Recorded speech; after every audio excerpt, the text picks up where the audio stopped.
of evidence-based practice. We've talked about organizational development, and we've talked about collaboration. But I'm going to have to take a detour for a little bit before we can talk about evidence-based principles. Because before I can talk about evidence-based principles, I have to make sure that you understand, or I want to make sure that you understand what causes criminality. Going back to what I said, if we don't understand what causes criminality, how can we design our programs to effectively work? So this is going to be a really kind of short lesson on the causation of criminality and what we know from the research. First of all, I just put up here this idea about recidivism. You know, again, some of us sell our programs on whether or not people recidivate. One of the things that diversion tries to do is to not have youth penetrate the system. Because by not having youth penetrate the system, the research has shown that will in fact improve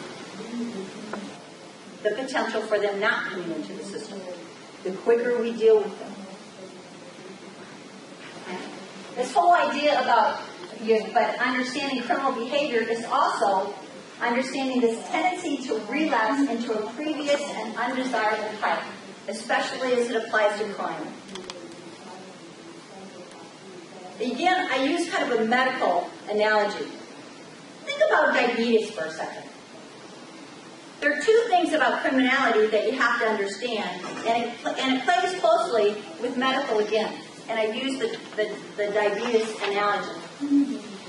If my mom has diabetes, will I have diabetes?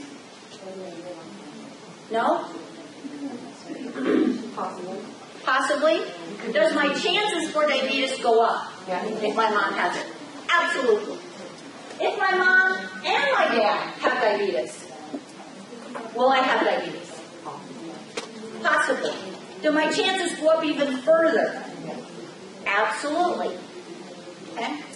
If I have a family history of diabetes, will I have diabetes? Possibly. Do my chances go up even further? Yes. In this diabetic analogy, what I'm talking about here is probability. And we know that there are certain factors that increase the probability of recidivism. And we'll be talking about those. Using that same diabetic analogy, my mom doesn't have diabetes, and my dad doesn't have diabetes. Will I have diabetes? Possibly. Why? How? My choices? Example. Eating correctly, exercise, weight, all of those things are contributing factors to diabetes. It doesn't mean I'll automatically have diabetes, but it means my probability will in fact go up. The difference between the first set is I have no control over those factors. No control over those factors whatsoever. But the second set of factors, there's some control over those. What I eat, if I exercise, how much I weigh, they're all factors I can control. The same can be said for criminality. There are some factors that we cannot control, and some factors that we can. These are referred to in this world as the static and dynamic factors. A risk factor that is static is a characteristic of an offender that's fixed in time, versus a dynamic factor that's amenable to change. Researchers have looked at this list, and this is an all-encompassing list, have looked at this list for years and years and years and have studied this list. And basically they've said things like, gee whiz, does who I hang out with have anything to do with whether or not I'll be a criminal? I'm already seeing some heads say, yeah, no, that one. I always give the analogy about, many of you may have heard this, well, maybe those of you who are a little older may have heard that idle hands are the devil's playground. Or how about the teacher that said, I knew Johnny was a troublemaker when he was in preschool. Or this whole idea about, I don't want you hanging around with those people. They're a bad influence. You know, moms that say that, they just kind of intuitively know this. Well, this idea behind this list is that this is what the criminologists have been studying for the past 25, probably close to 30 years.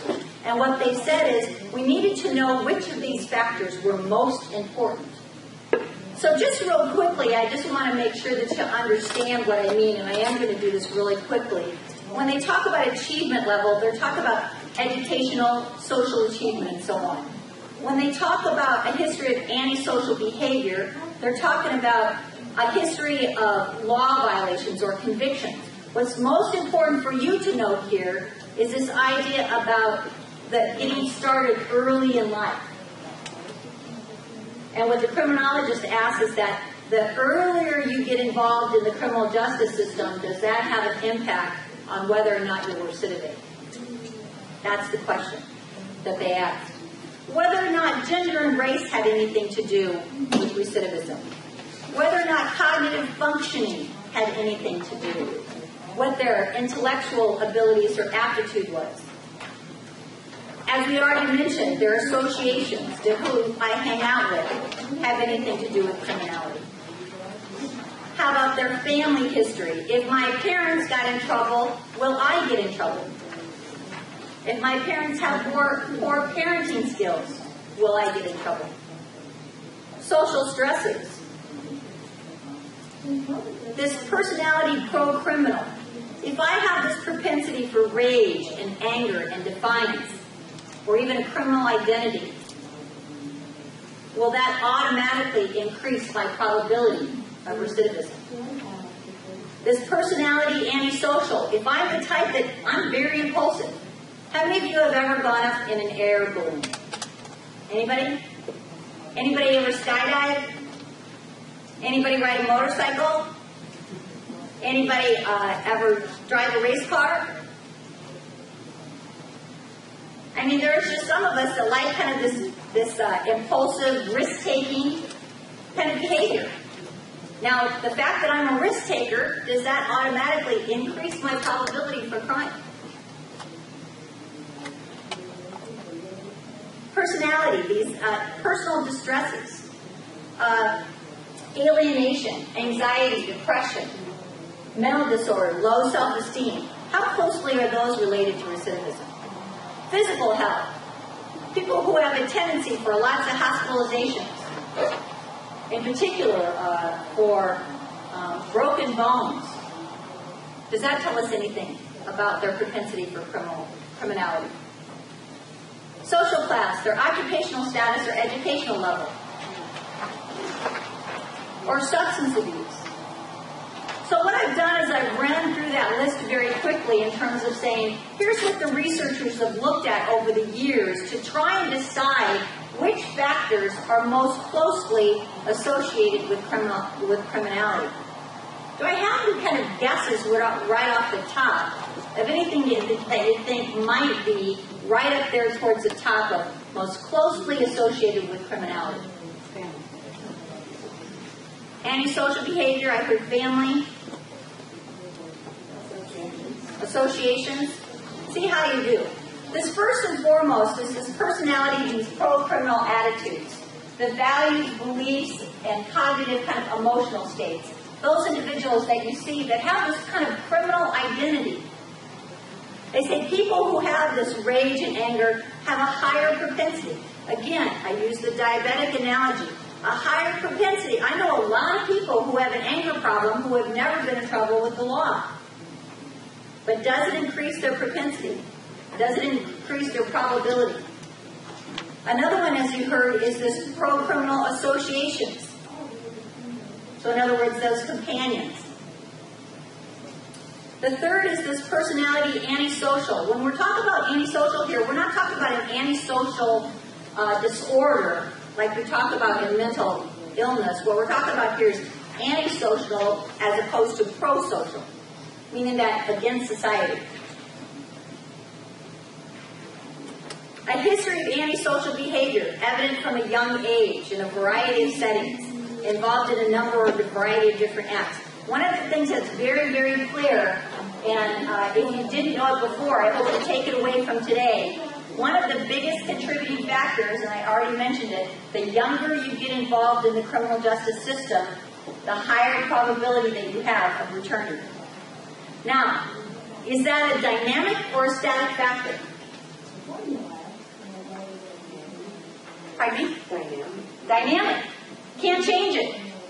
You can't change the fact that somebody's coming to you and have been involved in the system even earlier than you got there. You can't change that. But it's important. It's critically important that you know that information because you know about their probability for reoffending. Family factors, number 5. Number 6, low levels of personal, educational, vocational, or financial achievement. Number 7, low levels of involvement in pro-social or leisure activities. You know, I already kind of mentioned it, but that was the old saying that my mom used to say about idle hands are the devil's playground. You know, what happens when you don't have anything to do, you're going to get in trouble. Substance abuse, alcohol and drug problems. These are the top 8 that the criminologists have said. What I want to say about those top 8 is, does it mean the others are unimportant? No. It just means that what criminologists have said is that it's critical that you pay attention to these top 8 because they are your strongest predictors. And in fact, those top 4 are the strongest of them all. Those top 4 that I gave you. So understanding how that plays.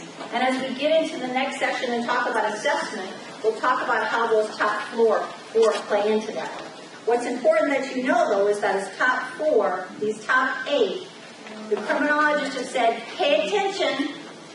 If you have people with these issues, it tells you a lot about the kind of individual that you're working with.